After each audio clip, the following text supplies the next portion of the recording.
Any Security Federal Bank location. The Live 5 for 6 mobile app. Download it today. Who do we want? Jackson Massey. When do we want them? Now. Thanks, Jackson Massey. Thanks, Jackson Massey. Thanks, Jackson Massey. Thanks, Jackson Massey. Thanks, Jackson Massey. Jackson Massey. Massey. Book direct flights to Washington, D.C. at flyags.com. The Live 5 for 6 Skyview Network, sponsored by Terry Lambert Hyundai. Buckle up for a temperature roller coaster ride. We're going from 80 tomorrow down to 60 on Thursday. I'll have details on that, plus a rain chance coming up in your 5 for 6 forecast. Right now on News Channel 6 at 4, Augusta's district attorney rolls out a new program. We'll break down its purpose and who's going to benefit. Plus, the cities of Grovetown and Harlem could become consolidated. We have reaction to the proposed plan. And saving animals in North Augusta. How a local rescue group is trying to help as News Channel 6 at 4 starts now. Live from Television Park, this is WJBF News Channel 6 at 4. Hey everybody, I'm Brad Mead. And I'm Jenny Montgomery. Thank you so much for joining us. Coverage you can count on begins with a new program to help young people earn paychecks instead of jail time. Here's Graham Lee. First-time offenders have turned into a major problem for District Attorney Jared Williams. To help the issue, he's announcing a new program to help young people earn paychecks instead of prison stripes. The program aims to help young people between 17 and 25 who qualify for First Offender Act sentencing. Candidates will be held accountable by supervisors, and in turn, those first offenders will get opportunities for employment and education. City leaders say this program will help address the crime issue in Richmond County. This community will definitely reap the benefits of a program like this because it will reduce the amount of crime that's impacted upon regular citizens in the community, be it robberies, be it break-ins, any of those things that we find ourselves involved in. So it's a win-win for this community. Williams says none of this would be possible without their partnership with Augusta Tech, America's manufacturing company, and Goodwill Industries. In Augusta, Graham Lee, WJBF, News Channel 6. Columbia County leaders concerned about the possibility of the county consolidating and incorporating a city. A recent study shows it would bring in revenue, but Harlem and Grovetown leaders are on edge. News Channel 6's Hannah Latier, live in Columbia County with the details. Hannah. While the feasibility study conducted by Valdosta State University lists out the potential benefits of creating a Columbia city, other cities in the county are worried about how it could impact them. Harlem Mayor Roxanne Whitaker tells me the study didn't address a lot of the questions she has, including if someone who lives on the outskirts of Grovetown or Harlem could be able to annex in. She also thinks the projected $8 million the county would get in revenue may not be worth the hassle. She shares concerns with Grovetown Mayor Gary Jones about the two cities not being able to expand geographically with the new city. So geographically they couldn't grow. But what the report did show us was the city of Harlem and the city of Grovetown both have a significant amount of undeveloped land within their cities. So they could certainly continue to grow on the undeveloped land within their cities. The study was not what I had anticipated. I had anticipated something just to say, ta-da, this is the best thing in the world, and it still just left me with a lot of questions. As the proposal potentially moves its way through different levels of government before reaching the ballots next year, county leaders say there will be plenty of opportunities for people to voice their concerns and ask questions about it. Live in Evans, Hannah Latier, WJBF News Channel 6. Aiken leaders focusing on two major items these days, drug addiction and the city's growth. Last night, council members approved $25,000 to develop a program to help those with opioid addiction. That money would come from a national lawsuit settlement. Council also talked about a residential development near Columbia Highway North, May Royal Drive, and Osmond Drive. They're going to do a second reading of that proposal at their next meeting. It is time now for a first check of our weather. Yeah, meteorologist Miller. Later on in the week, I'll have details on that coming up in your 5 for 6 forecast. Brad and Jenny. Miller, thanks. Encouraging news here where there's an effort to put a dent in the number of stray animals that are put down. It's thanks to a partnership between North Augusta's Animal Control and a local rescue. Kim Vickers has the story. And they've all been good. We've all come together as a team. The mission to empty the shelter started about 3 years ago when the new shelter director, Craig McBride, came on board. He partnered with the rescue group Friends of North Augusta Animals to reduce the number of animals that are put down. We've had 203 last year, and we've only had to put down around 20. As soon as an animal is brought into the shelter, they immediately get the word out on social media. Because of this, adoptions have soared. We take pictures of dogs when they come in the front door. We've been able to send them to Ohio, New Jersey, Virginia. We had an airplane fly puppies out to Virginia, and they've all been good. We've all come together as a team. After 5 days in the shelter, the animals have to be put down if an owner doesn't come forward. It's 14 days if they're microchipped and not registered. Dennis Briatico works with Friends of North Augusta Animals. He tells me that since forming the partnership, they've been able to save a lot of strays. The stat he went over was amazing, but in the last 11 months, we've put down 3 dogs here. And they've all been aggressive, not able to adopt out to a home. So we've basically saved every dog for a year now that could be saved, and that's amazing. Since Craig gave rescues full access to the shelter dogs, Briatico spends a lot of time with the ones waiting to be claimed or adopted. We come in, we read once a week to the dogs in the shelter, we post a video, we do a video for all the shelter dogs that are here weekly. Getting the community involved is everything.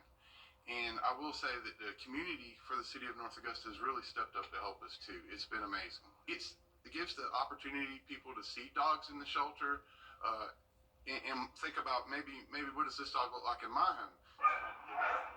Briatico says he's proud of the work that the rescue and the animal shelter are doing. Augusta leaders recommending a big fix for the 5th Street Marina. We talked about this yesterday. Engineering reports apparently found widespread issues at the facility, and a commission committee was trying to figure out what to do with the marina. Well, the interim administrator is recommending getting bids to replace the entire electrical system and the boat docks. Francis Christian has leased the marina for 7 years. He says that's acceptable as long as the work is not all done at once. A quarter of the dock, get that fixed, then do the next quarter, and do it in 4, maybe 5 different stages, then that's acceptable. There was no promise of that. No promise yet. The administrator saying once the work goes out for bid, she'll have a better idea of the final cost as well as how to pay for it. She did tell commissioners engineering reports show that the work would be millions of dollars. Today, former Augusta Commissioner Matt Aiken announced that he wants to be a city leader again. He plans to run for his former District 1 seat. Commissioner Jordan Johnson now holds that seat and is seeking re-election. A former Augusta commissioner has died. Kathleen Beasley passed away last week. She served on city council back in the 1980s and had a strong voice against the sale of the Gilbert Manor housing project. Her funeral is set for Saturday. She was 78 years old. Coming up, how to protect your children from eating disorders. And what you need to be aware of next. We've got a strong cold front coming our way as we have temperatures up to 80 tomorrow, but that's followed by a drastic drop. I'll have details coming up in the Viper 6 forecast. A Security Federal Bank location. The News Channel 6 mobile app is now even better. Download it today. This is National Eating Disorder Awareness Week, and it's a time when you're encouraged to learn the warning signs and when to intervene. You know, there's a report out from the CDC that shows hospitalizations for eating disorders doubled for adolescent girls. Here's Caleb Baggerly. We spoke with one clinician who also has a personal experience with this within her own family. She spoke to the importance of parents being aware of what to look out for. It's estimated now that 1 in 10 Americans will experience an eating disorder at some point in their life. and 1 in 5 teens may struggle with disordered eating. Those are startling numbers, and why Carrie Jackson, a clinical mental health counselor, says education around eating disorders is important. According to a report for the CDC, hospitalizations for eating disorders increased sharply during the pandemic and doubled for adolescent girls. Jackson is passionate about raising awareness for eating disorders. Not only has she seen it in her work, but also at home with her own 16-year-old daughter when she was on her high school dance team. It's really difficult. It's absolutely terrifying. And as a professional, I wanted to help out. We got her some outpatient services, but it can be really tricky. It's difficult to find a treatment team that can coordinate easily and effectively with one another. So eventually we did ultimately elevate her care to having her hospitalized. She was able to get really great wraparound care. She improved wonderfully. Jackson says eating disorders present with a range of behaviors, psychological symptoms, and physical symptoms, including someone suddenly being restrictive of their diet, a change in weight or no weight gain, poor concentration, or feeling cold often. She says parents should know what to watch out for. There is just this general concern during adolescence to try to fit in with our peers. We start maybe engaging in a sport, dance, some sort of activity that creates more focus on body shape and size. And I think that's what happened with her. It really wasn't one factor, it was probably multiple factors. The pandemic hit, school got disrupted, things changed a lot. She encourages parents to let their children know that they're supported and to work towards positive conversations about relationships with body image and food. But if we notice our child struggling, get curious, ask them questions. See if they are at risk for an eating disorder, whether that's because they feel bullied or maybe they feel pressure from their hobby to be thin. Doctors say warning signs of an eating disorder can come from making big life changes and a sudden shift in relationship with food, such as restrictive diets. They say if you notice these signs in a loved one, seek help instead of trying to deal with the disorder yourself. We'll be right back. I'm attorney Jamie. The Nation celebrating Black Excellence 365 only on News Channel 6. Let's face it, news is complicated. That's why WJBF.com makes it easy. Get clear, accurate stories that don't waste your time. Plus, get the latest video in one click with WJBF Plus. Get it all at WJBF.com. We are less than 2 weeks, or I should say 2 months. I'm excited. I'm rushing it. Can't wait. Less than 2 months from an out-of-this-world event, a total solar eclipse on April 8th. And Arkansas leaders say there are a growing number of concerns over a potential traffic gridlock and fuel shortages in some areas. In addition to putting responders in high-traffic places, crews are working to make sure there's enough gas out there, which they say is crucial for emergency crews and folks going to watch the eclipse and the really good vantage points in this country. We know that there's emergencies outside of just the eclipse that happen every day. So mitigating that is having the responders and the personnel kind of staged in those crowded areas and those big time areas to get that response quicker to the people that need it. My daughter's in-laws are in Arkansas, which is in that swath where it's going to be 100%. Man. He says make sure that your gas is filled up in advance if you're going to Arkansas or one of those other places in case you get stuck. And he also advises travelers to have an emergency kit available. You can always choose to fly. In fact, Delta has added a second flight to view the solar eclipse. It's April 8th, and that is Dallas-Fort Worth to Detroit.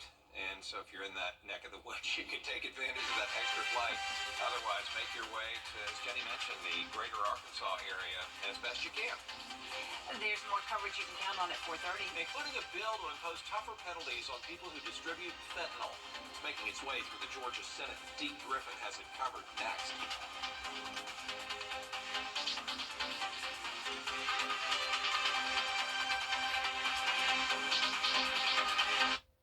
Dr. Chandra R. Williams